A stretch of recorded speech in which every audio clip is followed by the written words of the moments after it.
अस्सलाम वालेकुम दोस्तों, मैं हूं अय्याज शुजा। मेरे फेसबुक पेज और यूट्यूब चैनल पर खुश आमदीद। दोस्तों, सुप्रीम कोर्ट का वाज़िया फैसला आ चुका, लेकिन हुकूमत की जानिब से उसकी मज़ाक़ा खेज और खौफनाक तशरीह पर तुर्की के सदर ने पाकिस्तानी हुकूमत की तारीखी बेइज्जती कर दी।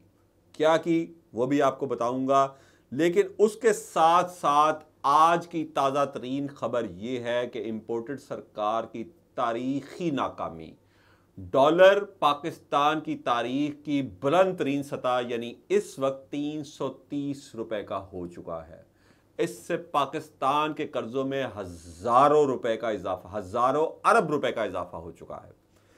और इसके बाद एक और गरीब आदमी के लिए शहबाज हुकूमत, इम्पोर्टेड सरकार का तोहफा, यूटिलिटी स्टोर पर घी एक दिन में 115 रुपए किलो महंगा हो गया। सबसे पहले ये जो हमें गरीबों को तोहफे दे रही है इम्पोर्टेड सरकार रोज़ाना के हिसाब से, उस पर बात करूंगा कि आज यूटिलिटी स्टोर पर वज़ीर-ए-आज़म पैकेज के तहत मिलने वाला घी 115 रुपए किलो महंगा कर दिया गया। माहिरीन ये बता रहे हैं कि इस वक्त ऑयल और घी की ज़ख़ीरा अंदोज़ी जो है वो अरूज पे है और रमज़ान से पहले पहले इनकी कीमतों में होशरुबा इजाफा होगा। वो आप तब तसव्वुर कर सकते हैं, क्योंकि रमज़ान में ज़्यादातर हमारे जो रोज़ादार भाई हैं तली हुई चीज़ों का इस्तेमाल बढ़ जाता है रमज़ान मुबारक में, इसलिए इसकी ज़ख़ीरा अंदोज़ी की जा रही है।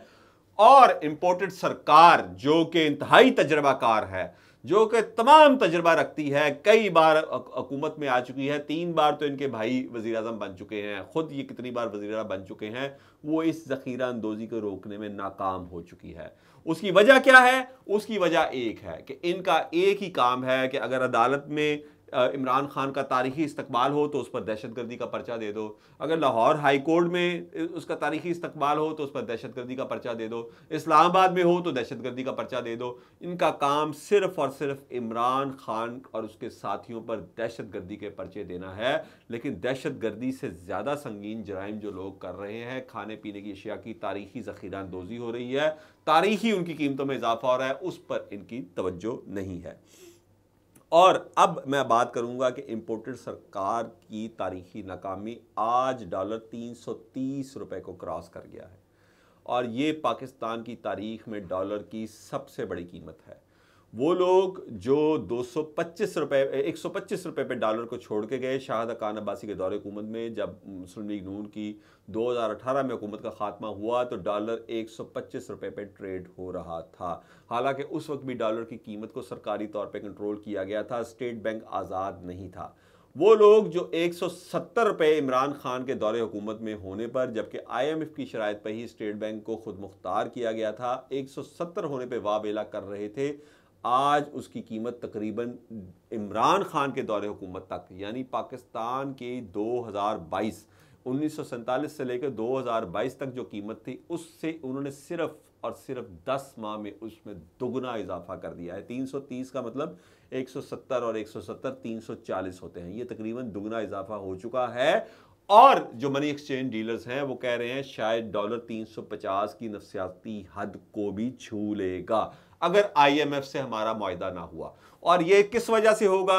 ये तमाम माहिरीन मईशत इस वक्त ये मातम कर रहे हैं कि इसहाक डार साहब के ताखीरी हरबों, ताखीरी फैसलों की वजह से होगा। और ये सिर्फ वो लोग नहीं हैं जो न्यूट्रल्स हैं, जो न्यूट्रल माहिरीन मईशत हैं।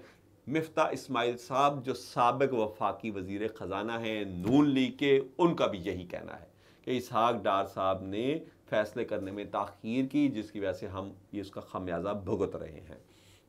ये तो वो चीज़ें थी जो कि माशी महाज पर हमारी नाकामियाँ हुई। उसके बाद अब मैं बात करूँगा कि कल जो सुप्रीम कोर्ट ने एक तारीखी फैसला दिया, उसकी आज़म नज़ीर तारड़ साहब और जो अताउल्लाह तारड़ साहब जो हैं, और इस तरह ही राना सनाउल्लाह साहब, ये सारे कानून पढ़े हुए हैं, सारे वकला, ये बड़ी ही शर्मनाक तशरीह कर रहे हैं, बड़ी ही खौफनाक तशरीह कर रहे हैं। ये 9 रुकनी बेंच को मान रहे हैं कि ये 9 रुकनी बेंच था, उसको फिर ये 7 रुकनी मान रहे हैं और 4-3 से ये कह रहे हैं कि ये फैसला 4-3 का है, जबकि तमाम कानूनी माहिरीन, जो न्यूट्रल हैं। अब्दुल मोइज़ जाफरी साहब बहुत अच्छे एंकर हैं, कानून पे बहुत दस्तरस रखते हैं। उन्होंने आज सुबह जियो के मॉर्निंग शो में बात करते हुए कहा, इसको मजाका खेज करार दिया।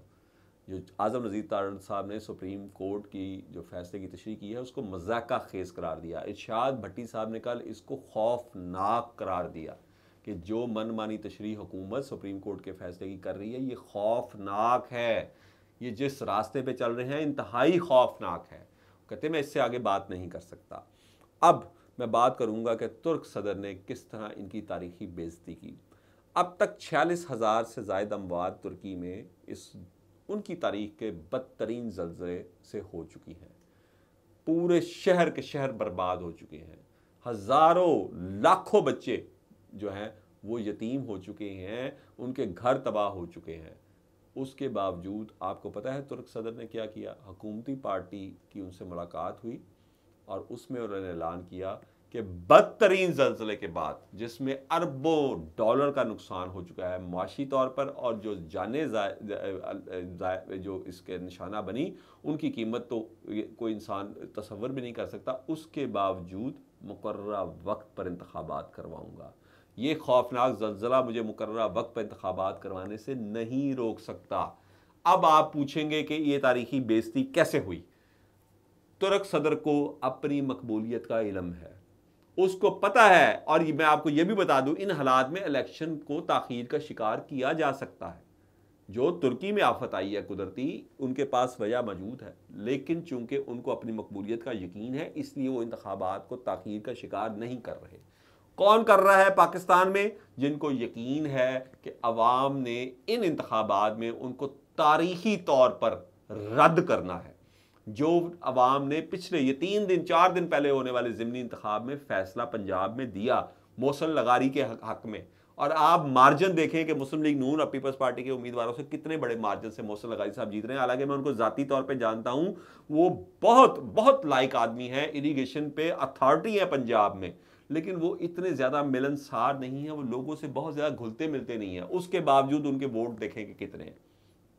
तो ये हुकूमत जिसको कोई इस वक्त एमरजेंसी, कोई कुदरती आफत, खुदा न खास्ता कोई मुल्क को ख़तरा दरपेश नहीं है, वो इंतखाबात नहीं करवा रही। और तुर्की का सदर रजब तैयब अर्दवान, मैं उसको सलाम पेश करता हूँ, एक बार फिर सलाम है उनको कि इस कदर तारीखी आफत, इस कदर तारीखी तबाही के बावजूद वो मुकर्ररा वक्त पे इंतखाबात भी करवाने जा रहे हैं, इंतखाबात लड़ने भी जा रहे हैं, और शर्म दिला रहे हैं हमारी इम्पोर्टेंट सरकार को कि अवाम में जाओ, शायद उनके दिल में आपके लिए कोई थोड़ी बहुत नरमी पैदा हो और आप कुछ सीटें जीत जाएं। मज़ीद खबरें और अपडेट भी आपकी खिदमत में पेश करता रहूँगा। अपने दोस्तों और रिश्तेदारों का ख्याल रखिएगा। अल्लाह हाफ़िज़।